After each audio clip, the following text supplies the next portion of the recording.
Hey guys, in this video, I'm going to show you how to get better FPS in the Isle Evrima.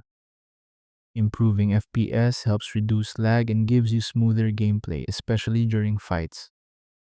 First, limit your frame rate to avoid sudden frame drops and stutters during gameplay. If your graphics card supports it, set NVIDIA DLSS to quality. If you need more performance, you can lower it to balance. For Lumen, this setting controls how lighting is simulated in the environment. Turn this off. It significantly improves FPS and also prevents nighttime from becoming too dark. Motion blur is personal preference, so turn it on or off depending on what you prefer.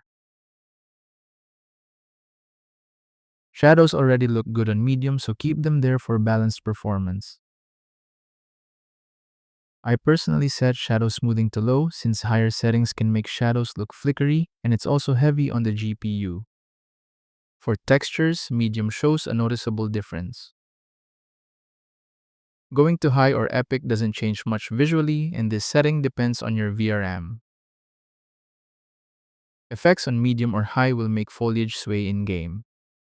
If you want more FPS, set this to low, but medium gives the environment a bit more life.